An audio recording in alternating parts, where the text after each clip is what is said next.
le journal. 19h à Kinshasa, mesdames et messieurs, bonsoir et bienvenue dans cette grande édition du journal sur Mondico Télévision. Mais bien avant de commencer, voici d'abord les sommaires.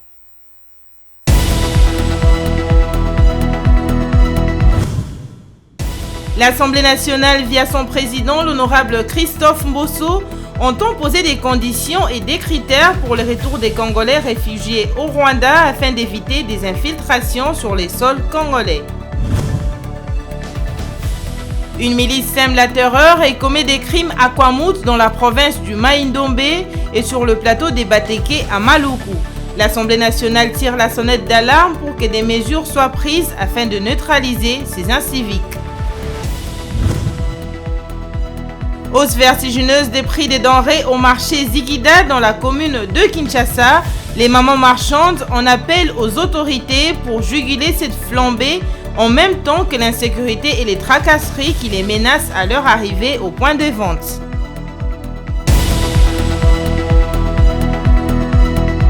Bonsoir. Comme je l'ai annoncé dans le sommaire, l'Assemblée nationale va bientôt voter une résolution pouvant encadrer les retours des réfugiés congolais se trouvant au Rwanda. Selon le président de la Chambre basse du Parlement, cette opération doit être bien encadrée pour éviter qu'on déverse le Rwandais sur les sols congolais. Reportage de Martin Kaembe.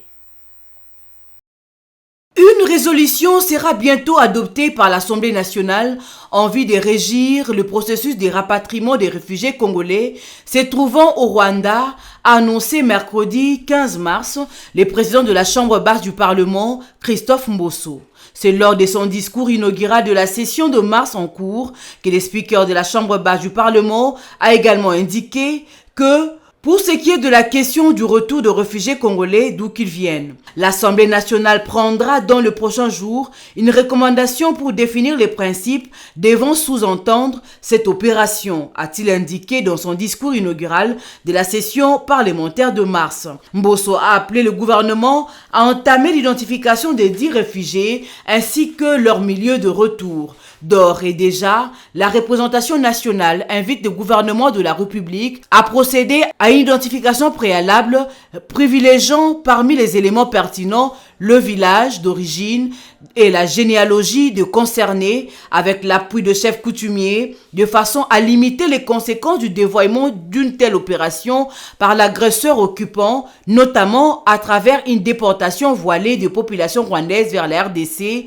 dans le but d'infiltrer ces institutions comme par le passé. Fin février, à la 52e session du Conseil des droits de l'homme à Genève, Félix Tshisekedi a affirmé avoir demandé la tenue urgente d'une tripartite RDC-HCR Rwanda afin que les deux États puissent rapatrier leurs ressortissants respectifs. Cette tripartite doit être associée du côté congolais, les notabilités coutumières des communautés concernées afin de régler définitivement le problème soulevé et de réaliser une réconciliation vraie et durable entre ces communautés, a souligné Félix Tshisekedi. La présence de réfugiés congolais au Rwanda est utilisée par Kagame comme un prétexte pour mettre la pression sur Kinshasa à travers la rébellion du M23 d'une part et les Hutus rwandais FDLR qui se sont réfugiés depuis 1994 en RDC constitue pour Kigali un motif de mener l'invasion dans l'Est congolais. La RDC continue d'accuser le Rwanda de soutenir le rebelle du M23. L'appui du Rwanda au rebelle du M23 est corroboré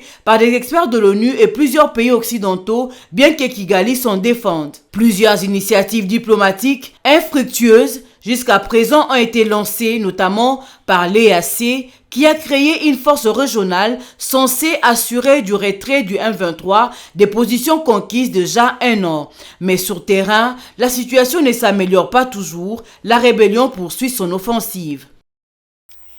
Toujours dans le même chapitre, selon des affirmations du président de l'Assemblée nationale, l'honorable Christophe Mbosso Kodiapwanga, une milice incontrôlée et opérationnelle dans plusieurs villages du territoire de Kwamouth, en la province du Mai-Ndombe et dans la commune de Maluku, en périphérie de la ville de Kinshasa, plus précisément dans le plateau de Bateke. Cette milice est dénommée Mobondo. Suivez les détails dans ce reportage.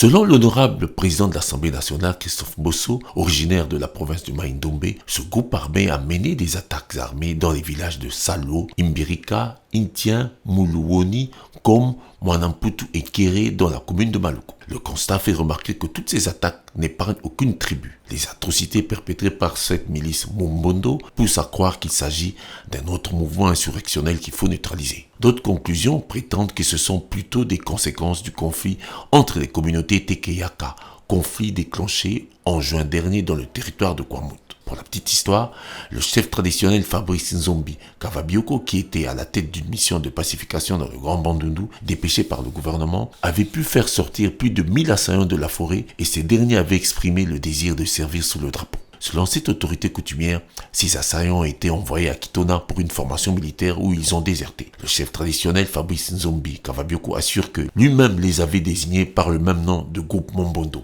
Le malheur est que ce groupe aurait déserté en détenant des armes de guerre avec lesquelles ils attaquent actuellement des civils ainsi que certaines forces de l'ordre et de sécurité. Des centaines d'entre eux ont été arrêtés à Kwamut dans le cadre des opérations militaires menées par la 11e région militaire. À ce jour, en dehors de Maluku, les violences de cette milice touchent la province du Kwilu dans le territoire de Bagata, secteur Wamba, qui a été touché par les violences en septembre 2022. À cet effet, une troisième vague d'assaillants arrêtés a été présentée aux autorités provinciales le mercredi dernier 15 mars pour constituer au total 26, dont 17 appréhendés à Fatundu et 9 à Kikongo.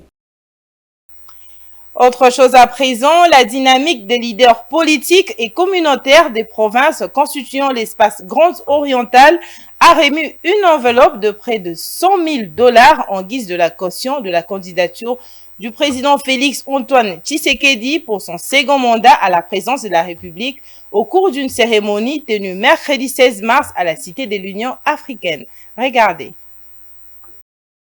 De drapeler avec un message sans équivoque, arboré dans ces chapiteaux de la Cité de l'Union africaine chauffée à blanc, cette ambiance chaleureuse aux allures d'un plébiscite s'accroît à l'entrée du président de la République sous cette tente. Ces hommes et femmes membres de la dynamique des leaders politiques et communautaires de la Grande Orientale apportent au chef de l'État Félix Antoine Tshisekedi Tshilombo un message clair, introduit et résumé par le coordonnateur national du Conseil présidentiel des veilles stratégiques, François Mwamba. Pour décembre 2023, il n'y a pas un autre candidat. Le candidat, c'est Fatou Béton. Message passé, la tribune a vu par la suite défiler de nombreuses personnalités de la Grande Orientale, présentant l'historique et le contexte de la création de cette structure qui regroupe acteurs politiques, chefs coutumiers et responsables d'associations. Le notable Jean-Paul Nemoyato a par ailleurs fait savoir qu'une collecte de fonds a été faite pour payer la caution du candidat Félix Tshisekedi, leur choix à la présidentielle de décembre 2023. La dynamique a passé en revue les aspirations légitimes de la Grande Orientale telles que exprimées si haut, les défis majeurs de la RDC et les enjeux politiques de l'heure. À cette occasion, nous avons décidé de faire la collecte de fonds pour payer la caution de notre candidat à l'élection présidentielle. Ensuite, un état de lieu de chaque province issue de la Grande Orientale a été dressé. Le défi sécuritaire, infrastructures et autres, tout a été présenté en détail aux garants de la nation. Attentif et bienveillant, le chef de l'État a entendu le message 5 sur 5. J'ai suivi avec grande attention toutes vos revendications. Il y en a déjà qui sont en réalisation. Mais je sais que ce n'est pas assez. Nazako Ebisabino, unité ezali nécessaire. Soki tozana bomoko, bokabwanezate, monguna akoka ko profiter na biloko wana te. Soki bomoni bakagame wana bazali ko profiter ezali justement pour bakoti ba congolais bazali diviser. Na initiaki programme wana ya 145 territoires. Pona ebi que ba territoire na biso nde ezaka na ba produit ebele. Grâce à ce programme, toko tonga ba infrastructure, école, centre de santé, banzela, doter chaque territoire d'une brigade agricole pour une activité agricole et banda. Et les provinces qui sont des greniers ici, la tradition na bangwana et Rosala, grenier À noter que cette dynamique de leaders politiques et communautaires de la Grande Orientale regroupe également des animateurs, des structures de la société civile et des chefs coutumiers, ainsi que de notables et ressortissants des provinces de la Chopo, du Haut-Wélé, du Bas-Wélé et de l'Ituri. Accompagner les programmes et projets de l'exécutif de chacune de 26 provinces de la République dans leur élan particulier vers le développement intégral via l'appui déterminant de la Caisse nationale de péréquation, telle a été la teneur au centre de l'échange entre Madame le gouverneur du Maïndombe, Rita Bola, et le directeur général de l'institution de soutien, Maître Jacques Koko Moulongo Nzemba, à son cabinet de travail. Images et commentaires. C'est dans la volonté de dynamiser le programme de développement de la province du Maïndombe afin de faire avancer les projets en œuvre et ceux en perspective que Madame le gouverneur Rita Bola a été reçue à la Caisse nationale de péréquation, CNP aussi, par le directeur général de l'institution d'appui au budget des provinces, Maître Jacques Koko Moulongo, qui lui a prêté toute son attention. Nous sommes une des provinces démembrées, une jeune province dont il n'y a pas eu préalablement de transfert de fonds de compétences. Notre province a besoin de l'aide de cette caisse. La population ne peut qu'attendre la réalisation de ces projets. Si aujourd'hui, parce que nous n'avons qu'un aérogare, si aujourd'hui cette population voit un aéroport où on peut voir atterrir un cargo, c'est un ouf de soulagement pour cette population. Il n'y a pas d'infrastructure chez nous. Cette démarche de l'exécutif provincial du Maïndombe s'inscrit dans l'option d'obtenir le soutien nécessaire que lui a assuré le directeur général de la Caisse nationale de péréquation, Maître Jacques Koko Moulongo Nzemba, engagé et déterminé d'activer tous les mécanismes prévus pour ce faire. Nous devons financer. Je sais que c'est assez difficile en ce moment pour ce pays, mais le budget ainsi que la loi organique qui définit le fonctionnement de cette caisse doit permettre à tout prix à ce que toutes ces provinces soient financées pour amener cet équilibre de développement que nous cherchons. L'exode rural que nous sommes en train de connaître en ce moment. Nous réceptionnons des demandes au niveau de la Caisse nationale de péréquation. Nous regardons quelles sont leurs priorités, mais ces priorités sont comparées à celles que nous avons mises dans notre plan d'action annuel. La Caisse nationale de péréquation, instrument d'équilibrage des budgets provinciaux, tel que souhaité par le chef de l'État Félix Tshisekedi Tshilombo, artisan du développement intégral des provinces via le plan de développement de 145 territoires, mise essentiellement sur la Caisse nationale de péréquation pour une meilleure concrétisation. Changeons maintenant de chapitre pour parler autre chose. La nouvelle ligne fibre optique a été inaugurée le jeudi 16 mars 2023 dernier par le ministre des Péténtiques, Augustin Kibassa. Pour le ministre, c'est un grand pas dans le cadre de l'économie digitale et numérique en République démocratique du Congo. Plus de détails avec Laetitia Moulalou. Une nouvelle ligne fibre optique Kinshasa-Mwanda a été officiellement inaugurée au travers une cérémonie dans les avant-midi du jeudi 16 mars dernier. Les parties prenantes à la concrétisation de ce projet ont rehaussé de leur présence active à la dite activité, chapeautée par plusieurs actionnaires ainsi que la Banque mondiale qui ont félicité le gouvernement congolais pour la réalisation du dit projet de Cap 5. Le ministre du PTNTIC qui a à son tour félicité tous les acteurs en incluant cette réalisation de la vision de Félix-Antoine Tshisekedi, président de la République démocratique du Congo. Je me réjouis aujourd'hui de voir que l'ensemble des prérequis techniques et administratifs ont été atteints et que la fibre a été activée depuis septembre 2022 pour des tests. Le 25 février 2023, cette fibre a été connectée à la station d'atterrage de Mwanda pour bénéficier de la connectivité internationale. S'en est suivi la coupure du ruban symbolique, un acte qui a marqué le début d'une nouvelle ère dans l'histoire de la connectivité et l'économie de la numérique digitale de la République démocratique du Congo. Et enfin, pour joindre l'utile à l'agréable, un cocktail a marqué la clôture de cette cérémonie. Il s'observe depuis un certain temps déjà la hausse des prix des denrées alimentaires. Nos reporters ont effectué une descente au marché Sombazikida dans la commune de Kinshasa pour s'enquérir de cette réalité que subit le panier de la ménagère. Rantalou est là pour les commentaires sur les images de Didier Lofumbois.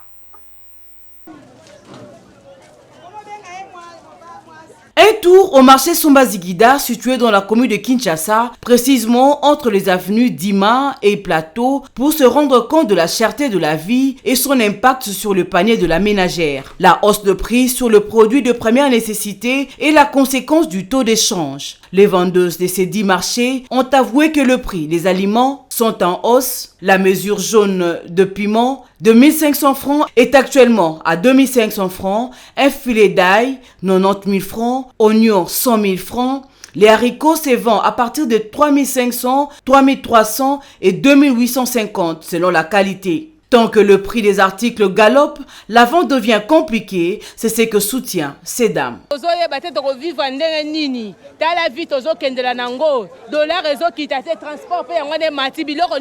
Nous souffrons et ne savons plus comment vivre. Les transports est en hausse, le pain de 500 francs ne rassasie plus. Si tu as 5 enfants, il faut débourser jusqu'à 5 000 francs juste pour le pain, sans compter les sucres. La braise, pour une journée, il faudra 3 000 francs.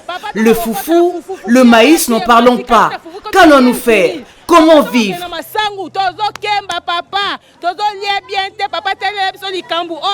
Le gouvernement est appelé à travailler pour la stabilité de prix sur le marché, car le salaire de la plupart des travailleurs n'a pas été réajusté, alors que le prix ne cesse de grimper. Toujours en rapport avec la hausse de prix, voulais-je dire, la femme commerçante vendeuse au marché est une femme forte qui travaille parfois sans relâche pour la survie de sa famille. Mais cette dernière fait face à plusieurs défis d'ordre sécuritaire. Ranta Luyela et Didier Lofumbois pour ce reportage. Mars, mois dédié aux femmes et des commémorations de droits de femmes. C'est dans cette logique que nous nous sommes intéressés aux commerçantes. Elles sont pour la plupart de mères de famille. Leur force et dévouement pour la survie de leurs enfants sont très louables. Au marché Sombazigida, elles y arrivent déjà vers 4 heures du matin. Elles sont obligées de se lever très tôt pour s'approvisionner dans ce marché réputé pour la vente des haricots, épices et tant d'autres produits de première nécessité. La majorité de ces femmes ont bravé la peur et se mettent en route déjà à 2 heures du matin. Malheureusement, elles rencontrent plusieurs réalités. Entre autres, les koulouna, les motards qui leur volent et l'unité de la police, dit Oujana, qui sont à la base de plusieurs tracasseries. Je viens de Kingasani. J'ai quitté vers 4h40. Nous ne dormons plus, car s'il faut dormir, il n'y aura pas de vie pour nous. Nous rencontrons plusieurs obstacles, dont les koulouna. Nous souffrons et quittons à 2 heures. À cette heure-là, nous rencontrons des koulouna. Nous avons toujours l'habitude de garder l'argent sur la tête, dans nos foulards, et non pas dans des sacs. Les Oujana aussi nous font souffrir gravement.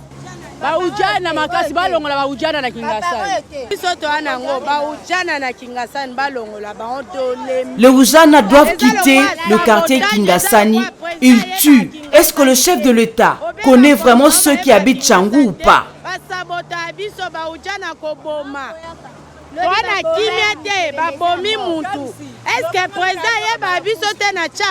La femme a démontré sa capacité de travailler et faire vivre sa famille. Elle a donc droit à la sécurité pour une bonne autonomisation. Dans le reste de l'actualité, la Société congolaise des droits d'auteur et des droits voisins, SOCODA en sigle, est en plein conflit d'intérêts et de leadership et pour cause, le PCA sortant, Jossar Nyokalongo, ne veut pas céder sa place au PCA entrant, Blaise Boula. Comportement fustigé par la Fédération des entreprises du Congo qui a pris des mesures contassées. Suivez le commentaire de la rédaction.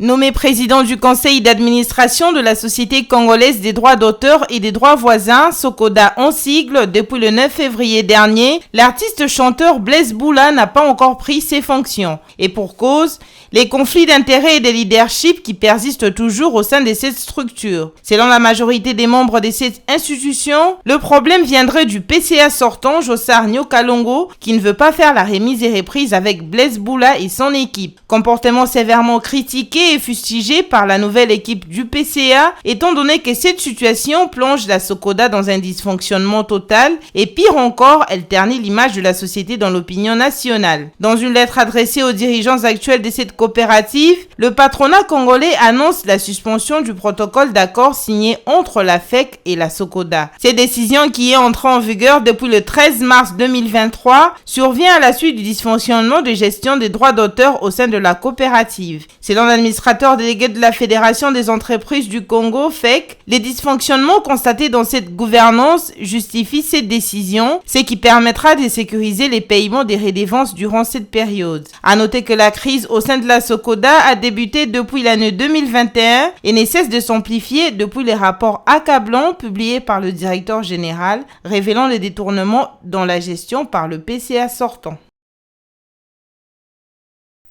Toujours en rapport avec la crise au sein de la Société congolaise des droits d'auteur et des droits voisins, Socoda, Maître Donald Sindani, avocat du PCA entrant, n'a pas manqué de donner son avis en rapport avec cette situation. Il était joint en duplex par la rédaction de Mondico Télévision. En ce qui concerne la position de la FEC, j'estime que la FEC a pris une mesure provisoire, conservatoire, en attendant que la situation puisse connaître son dénouement et que donc personnellement je ne suis pas inquiet. J'estime que dans les jours qui viennent, la légalité va s'installer et que donc la FEC va lever sa mesure qui n'est qu'une mesure prise conservatoirement. Le conflit n'est pas avec la remise et reprise. Le conflit tire ses origines dans l'histoire récente de cette société, parce que vous allez vous souvenir de quelle manière l'ancien président du conseil d'administration, M. Nyokalongo, avait succédé au feu Kamwangana Mateta. Il était donc indiqué qu'après avoir terminé son dernier mandat, M. Nyokalongo cède le fauteuil du président du conseil d'administration à un autre qui devrait être élu, mais malheureusement, les choses ont été faites dans un cafouillage sans nom, de sorte que le conseil d'administration a été reconduit et présidé par M. Nyokalongo. Conformément au texte de la société, les statuts de la société et au droit OHADA, à l'acte uniforme du droit OHADA relatif aux sociétés commerciales, aux sociétés coopératives, un quart des coopérateurs, c'est-à-dire des associés de la Socoda, ont saisi Madame le ministre de la Culture, Arts et Patrimoine pour solliciter de cette autorité la convocation d'une assemblée générale. Et enfin, l'UEFA a procédé au tirage au sort de ces différentes compétitions arrivées à l'étape de quart de finale en Ligue des Champions. Le choc Manchester City-Bayern de Munich est celui de toutes les attentes, sans oublier un certain Real de Madrid-Chelsea comme la saison passée. Plus de détails dans ce commentaire signé Glenn Boba. Début d'après-midi de ce vendredi 17 mars, à Nyon en Suisse. Dans le même cadre, un duel 100% italien entre le Napoli et le Milan AC s'annonce également alléchant au regard de la forme actuelle des Napolitains qui occupent la première place de la Serie A cette saison. C'est par cet élément que prend fin notre journal télévisé, mais avant de nous séparer complètement, place au rappel des titres.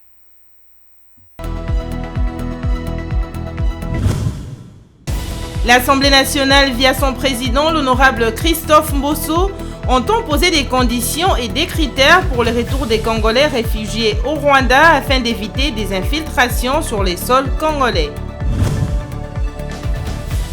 Une milice sème la terreur et commet des crimes à Kwamut dans la province du Mai-Ndombe et sur le plateau des Bateke à Maluku. L'Assemblée nationale tire la sonnette d'alarme pour que des mesures soient prises afin de neutraliser ces inciviques.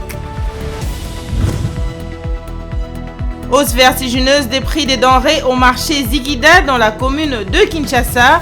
Les mamans marchandes en appellent aux autorités pour juguler cette flambée en même temps que l'insécurité et les tracasseries qui les menacent à leur arrivée au point de vente. Ce journal est complètement terminé. Bonsoir chez vous et bonne suite de programme sur Mondico Télévision. Une pensée, un écrit.